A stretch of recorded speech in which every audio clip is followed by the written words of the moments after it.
A'udzu billahi minasyaitonir rajim.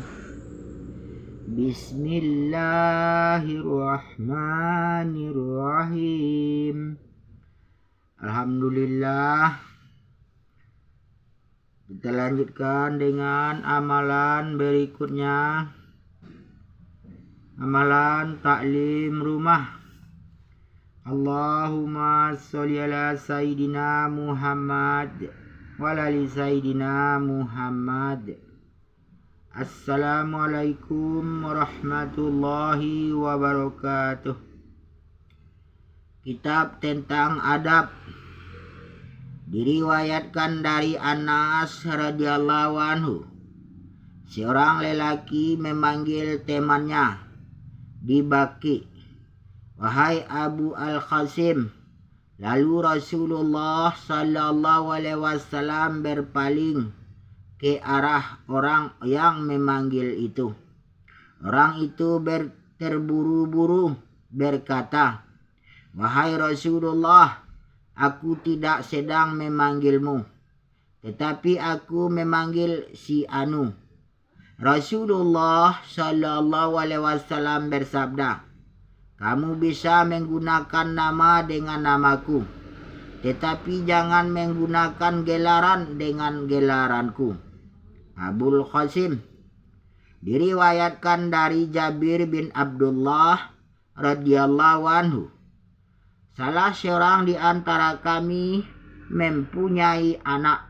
Beliau menamakannya dengan nama Muhammad.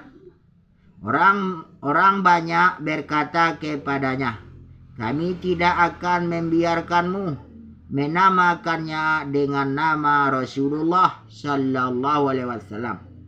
Lalu orang tersebut membawa anaknya yang diletakkan di atas belakang untuk menemui Rasulullah sallallahu alaihi wasallam. Setelah sampai di hadapan Rasulullah sallallahu alaihi wasallam, beliau berkata, "Wahai Rasulullah, anakku yang lahir ini, aku namakan dia dengan nama Muhammad. Tetapi orang banyak berkata kepadaku, kami tidak akan membiarkanmu menamakannya dengan nama Rasulullah." Lalu Rasulullah sallallahu alaihi wasallam bersabda, "Kamu bisa menamakannya dengan namaku, tetapi jangan menggelarkannya seperti dengan gelarku, karena akulah Abul Qasim. Aku memisahkan di antara kamu." Diriwayatkan dari Abu Hurairah radhiyallahu anhu. Abul Qasim sallallahu alaihi wasallam bersabda, "Berikanlah nama dengan namaku, tetapi jangan memberikan gelaran dengan gelarku." Diriwayatkan dari Abu Hurairah radhiyallahu anhu. Sesungguhnya nama Zainab pada mulanya ialah Barrah. Ada orang mengatakan dia membersihkan dirinya. Lalu Rasulullah sallallahu alaihi wasallam memberinya nama Zainab. Hadis Abu Hurairah radhiyallahu anhu diriwayatkan dari Nabi sallallahu alaihi wasallam. Nabi bersabda, "Sesungguhnya nama yang paling tidak senonoh di sisi Allah ialah mereka yang memberikan nama dengan Malikul Amla." Ibnu Abu Syaibah menambahkan di dalam riwayatnya, tidak ada raja kecuali Allah Subhanahu wa taala. Diriwayatkan dari Abu Musa radhiyallahu anhu, "Anakku lahir, lalu aku membawanya kepada Nabi sallallahu alaihi wasallam. Lalu Nabi menamakannya dengan nama Ibrahim dan meletakkan pada langit mulanya. pada langit mulanya dengan buah kurma. Diriwayatkan dari Aisyah radhiyallahu anha, Asma binti Abu Bakar telah keluar sewaktu hijrah, di mana beliau sedang mengandung Abdullah bin Az-Zubair. Beliau melalui Quba. Ketika sampai di Quba, beliau melahirkan Abdullah. Setelah melahirkannya, beliau keluar menemui Rasulullah sallallahu alaihi wasallam supaya Nabi meletakkan sesuatu pada langit mulut anaknya. Lalu Rasulullah sallallahu alaihi wasallam mengambil anak tersebut darinya dan Nabi meletakkannya di dalam pangkuan Nabi. Kemudian Nabi meminta buah kurma. Aisyah berkata, kami harus mencarinya dahulu sebelum diberikan kepada Nabi. Nabi meludahkannya ke dalam mulut anak tersebut, sehingga yang pertama masuk ke perutnya adalah ludahan Rasulullah sallallahu alaihi wasallam. Selanjutnya Asma berkata, kemudian Rasulullah sallallahu alaihi wasallam mengusap kepala anak tersebut, lalu mendoakannya dan menamakannya dengan nama Abdullah. Kemudian apabila anak itu berumur 7 tahun, beliau datang untuk berbaiat kepada Rasulullah sallallahu alaihi wasallam karena ayahnya Az-Zubair yang memerintahkan beliau berbuat demikian. Rasulullah sallallahu alaihi wasallam tersenyum ketika melihat anak itu menghadapnya. Kemudian beliau berbaiat kepada Nabi. Diriwayatkan dari Aisyah radhiyallahu anha bahwa Rasulullah sallallahu alaihi wasallam dianjurkan seorang bayi, lalu Nabi memberkatinya dan meletakkan sesuatu pada langit mulutnya. Diriwayatkan dari Sahal bin Sa'ad radhiyallahu anhu, Al-Munzir bin Abu Husaid ketika baru dilahirkan, beliau telah dibawa kepada Rasulullah sallallahu alaihi wasallam. Nabi meletakkan di atas pahanya, sedangkan pada ketika itu Abu Usaid duduk, tetapi perhatian Nabi sallallahu alaihi wasallam tertumpu kepada sesuatu di hadapan Nabi. Lalu Abu Usaid menyuruh seseorang mengangkat anaknya dari atas paha Rasulullah sallallahu alaihi wasallam dan memindahkannya. Ketika Rasulullah sallallahu alaihi wasallam tersadar, Nabi bertanya, "Mana anak itu?" Abu Sa'id menjawab, "Kami memindahkannya, wahai Rasulullah." Rasulullah sallallahu alaihi wasallam bertanya, "Siapa namanya?" Abu Sa'id menjawab, "Si Anu." Wahai Rasulullah. Rasulullah sallallahu alaihi wasallam bersabda, "Tidak, tetapi namanya adalah Al-Munzir." Jadi pada hari itu Rasulullah sallallahu alaihi wasallam menamakannya dengan nama Al-Munzir. Diriwayatkan dari Al-Mughirah bin Syu'bah radhiyallahu anhu, tiada seorang pun yang bertanya tentang Dajjal kepada Rasulullah sallallahu alaihi wasallam lebih banyak dari pertanyaanku kepada Nabi dalam persoalan yang sama. Maka Nabi bersabda, "Wahai anakku, apakah yang membuatkan kamu bersusah payah untuk memikirkannya? Sesungguhnya dia tidak akan membahayakanmu." Aku berkata, "Orang banyak beranggapan bahwa dia akan membawa air yang banyak dan gunung-gunung roti." Rasulullah Sallallahu Alaihi Wasallam bersabda, "Yang lebih dari itu mudah saja bagi Allah."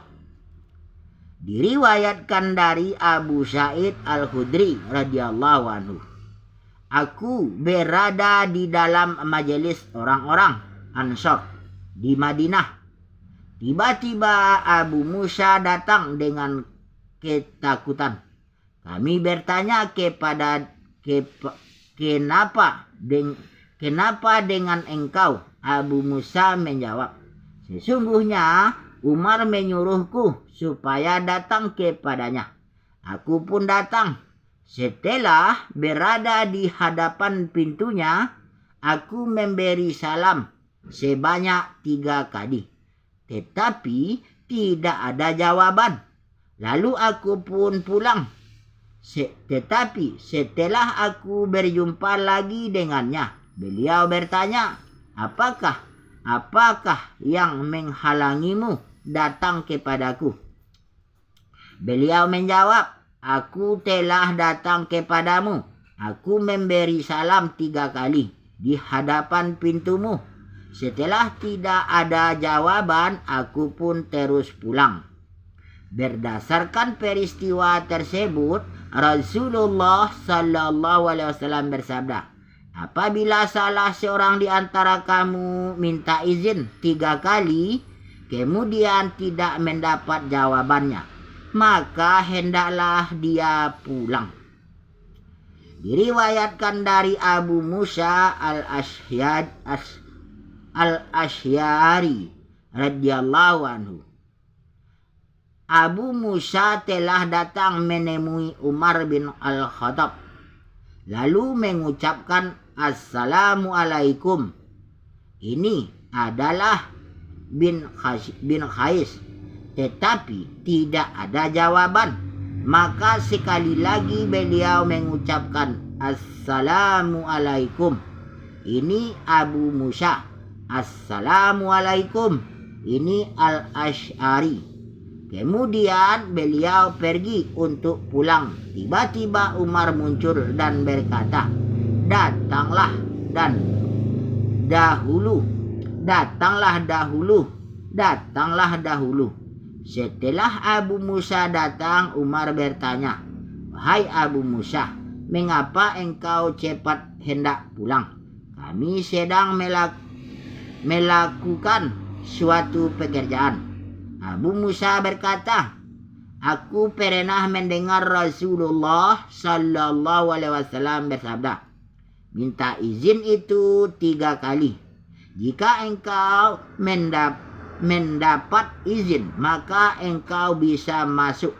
Tetapi jikalau tidak mendapat izin, maka pulanglah." Diriwayatkan dari Jabir bin Abdullah radhiyallahu anhu, "Aku datang kepada Nabi Sallallahu Alaihi Wasallam, lalu memanggil Nabi. Nabi Sallallahu Alaihi Wasallam bertanya, 'Siapa ini?' Aku menjawab, 'Aku.' Maka Nabi Sallallahu Alaihi Wasallam pun keluar seraya berucap, 'Aku.' Diriwayatkan dari Sahal bin Sa'ad As-Sa'idi radhiyallahu anhu, sesungguhnya seorang lelaki mengintip pada lubang pintu rumah Rasulullah Sallallahu Alaihi Wasallam. Ketika itu Rasulullah Sallallahu Alaihi Wasallam membawa sikat yang beliau gunakan untuk menggaruk kepala. Manakala Rasulullah Sallallahu Alaihi Wasallam melihat orang itu, Nabi bersabda, "Seandainya engkau tahu engkau memandangku, tentu aku masukkan sikit ini. Aku masukkan sikat ini ke dalam matamu. Rasulullah sallallahu alaihi wasallam juga bersabda, sesungguhnya meminta izin itu telah disyariatkan hanyalah karena alasan penglihatan. Diriwayatkan dari Anas bin Malik radhiyallahu anhu, sesungguhnya seseorang telah mengintai pada salah satu bilik Nabi sallallahu alaihi wasallam. Lalu Nabi sallallahu alaihi wasallam menghampirinya dengan membawa anak panah bermata lebar, dan aku melihat seakan-akan Rasulullah sallallahu alaihi wasallam ingin menikamnya. Diriwayatkan dari Abu Hurairah radhiyallahu anhu, dari Nabi sallallahu alaihi wasallam, Nabi bersabda, siapa yang masuk ke dalam rumah sesuatu kaum tanpa mendapat izin mereka, maka dihalalkan bagi mereka untuk mencungkil matanya. Alhamdulillah, demikianlah Bapak hadis yang telah kita baca, dan yang mana kita baca tentang kitab tentang adab. Kitab tentang adab yang mana kita baca, kita dengar, kita niat, amal dan sampaikan insyaallah. Demi kesempurnaan majelis kita tutup dengan doa kifarah majelis. Subhanallah wa bihamdihi, subhanaka Allahumma bihamdika, asyhadu an la ilaha illa anta, astaghfiruka wa atubu ilaik. Allahumma sholli ala Sayyidina Muhammad wa ala ali Sayyidina Muhammad. Alhamdulillahirabbil alamin. Assalamualaikum warahmatullahi wabarakatuh. La ilaha illallah.